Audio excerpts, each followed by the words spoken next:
Israel और रूस ने मिलकर भारत के दुश्मनों के साथ कर दिया बड़ा खेल। Mi-17 हेलीकॉप्टरों में इजराइल की लंबी दूरी की टैंक रोधी मिसाइलें हो गई तैनात। पाकिस्तान के नए प्रधानमंत्री के पैरों के नीचे से भारत ने पहली बार खींच ली जमीन, छूट गए शरीफ के पसीने। दोस्तों, भारत और रूस की दोस्ती से आप परिचित ही होंगे, तो आपको बता दें कि रूस ही भारत का सच्चा साथी। संयुक्त राष्ट्र की सुरक्षा परिषद में रूस ने भारत का साथ दिया था और रूस भारत को यूएन का स्थायी मेंबर बनाने की मांग समय समय पर करता आया है। 1971 के युद्ध में रशिया ने भारत सरकार के साथ यह समझौता किया था कि वह भारत पर हुए युद्ध को रशिया पर हुआ युद्ध मानेगा। 1999 कारगिल युद्ध में भी भारत को रशिया का साथ मिला। रूस ने भारत को कुछ सबसे संवेदनशील और महत्वपूर्ण हथियार प्रदान किए, जिनकी भारत को समय समय पर आवश्यकता पड़ती रहती है। इसमें परमाणु पनडुब्बी, विमान वाहक, टैंक, बंदूकें, लड़ाकू जेट और मिसाइल शामिल है। इन्हीं सब कारणों के साथ भारत रूस के साथ हमेशा कंधे से कंधा मिलाकर खड़ा रहता है। तो वहीं रूस भारत पर अपनी जान छिड़कने से पीछे नहीं हटता है, तो वहीं दूसरी ओर इजराइल भी भारत से अपनी दोस्ती निभाने में कहां पीछे रहता है। अब भारत ने रूस और इजराइल के हथियारों को मिलकर चीन और पाकिस्तान के काल का निर्माण कर लिया है। दरअसल भारत अपने रूसी Mi-17 हेलीकॉप्टर पर इजरायली एंटी टैंक मिसाइल की तैनाती कर रहा है। दुश्मन देशों के बख्तरबंद रेजिमेंटों के खिलाफ अपनी मारक क्षमता को बढ़ाने की दिशा में यह एक अग्रसर कदम उठाते हुए भारत ने Mi-17 हेलीकॉप्टरों में इजराइल की लंबी दूरी की टैंक रोधी मिसाइलें तैनात की है। यह दुश्मन के ठिकानों को 30 किलोमीटर से भेद सकता है। इंडिया टुडे को बताए गए सूत्रों के मुताबिक Israel non line of anti tank guided मिसाइलों को रूसी Mi-17 हेलीकॉप्टर पर तैनात किया जा रहा है, जो पहाड़ी इलाकों में उड़ान भर सकते हैं और टारगेट दिखाई भी ना दे फिर भी उनकी पहचान करके 30 किलोमीटर की दूरी से हमला कर सकते हैं। उन्होंने बताया कि यह मिसाइलें देश में पहले ही पहुंच चुकी है और उन्हें पश्चिमी क्षेत्र में Mi-17 पर तैनात किया जा सकता है। भारतीय सशस्त्र बल ने रूस और यूक्रेन की जंग से सीखा है कि इसे अपने यहाँ लागू कर रहे हैं। यहाँ टैंक एवं एंटी टैंक मिसाइलें बड़े पैमाने पर इस्तेमाल की जा रही है। सूत्रों ने इंडिया टुडे को बताया कि अभी चल रहे संघर्ष में टैंक रोधी मिसाइलों को बढ़त मिली है, जहां यूरोपीय देश यूक्रेनी सेना को बड़ी संख्या में एंटी टैंक एवं एंटी एयरक्राफ्ट मिसाइलों की आपूर्ति कर रहे हैं। आपको बता दें कि भारत इन सशस्त्र हेलीकॉप्टरों को लद्दाख और आसपास के क्षेत्रों में ऊंची पहाड़ी इलाकों में जहां तैनात कर सकता है, जहां चीनियों ने बड़ी संख्या में अपनी बख्तरबंद रेजिमेंटों को तैनात किया है। उधर 2 वर्ष पहले चीनियों द्वारा दिखाई गई आक्रामकता के कारण भारतीय वायुसेना, भारतीय थल सेना दोनों ने देश के सामने आने वाले खतरों को मद्देनजर रखते हुए अपने हथियारों के भंडारण को मजबूत करने में अपनी दिलचस्पी को दिखाया है। रूस और यूक्रेन के बीच चल रहे युद्ध ने पूरी दुनिया को कई नई बातें सिखाई और साथ ही इन दोनों देशों के युद्ध से सभी देशों की सेनाओं ने अपनी सेना को और मजबूत करने को मजबूर भी कर दिया।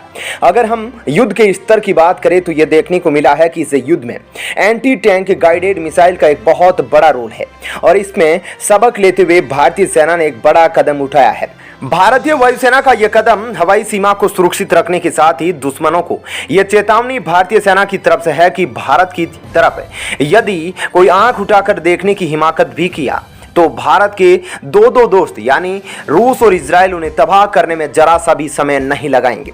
भारतीय सेना के खौफ से पाकिस्तान ही नहीं बल्कि चीन भी वाकिफ है और यह लाजमी भी है, क्योंकि भारतीय सेना अपने आप को लगातार मजबूत कर रही है और वह भी एडवांस हथियारों से। अब दुश्मन देशों की नींद हराम होगी। भारतीय सेना के टैंक लेस होने जा रहे हैं एडवांस 81 मिलीमीटर कैलिबर ग्रेनेड से। लेकिन सवाल यह है कि 81 mm anti thermal anti laser smoke grenade है क्या?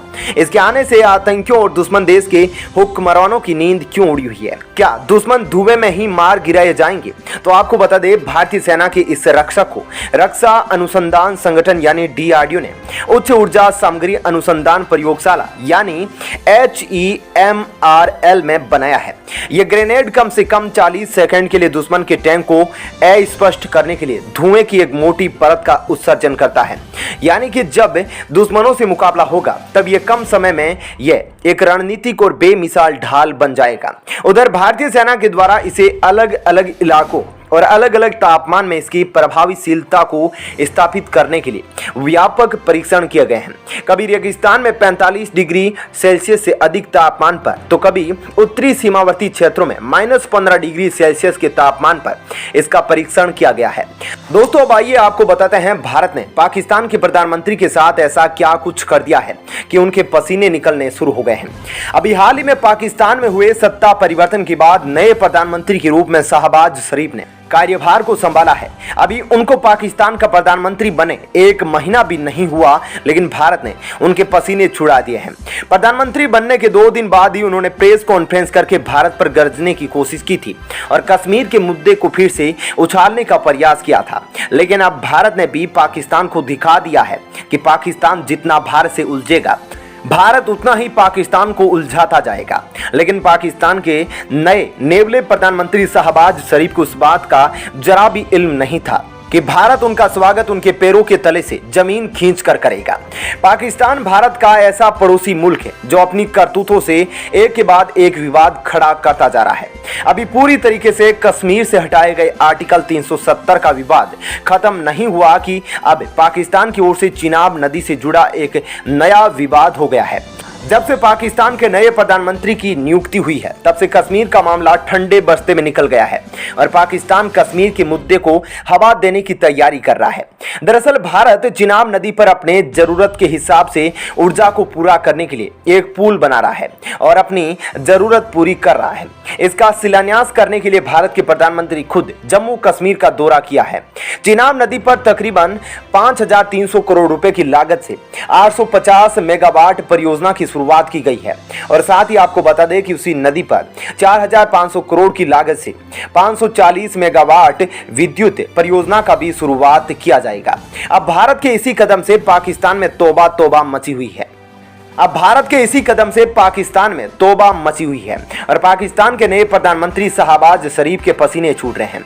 भारत के इस कदम से किस कदर पाकिस्तान के खेमे में खलबली मची है, आप इस बात से अंदाजा लगा सकते हैं कि पाकिस्तान के विदेश मंत्रालय की ओर से भारत के हाई कमिश्नर से विरोध दर्ज कराया गया।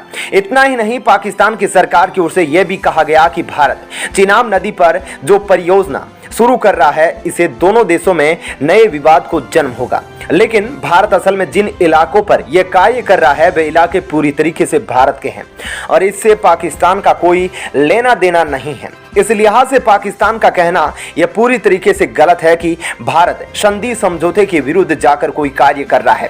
भारत ने पाकिस्तान को यहां तक भी कहा है कि भारत अपने क्षेत्र में कुछ भी करने की आजादी रखता है, लेकिन पाकिस्तान है कि मानता नहीं।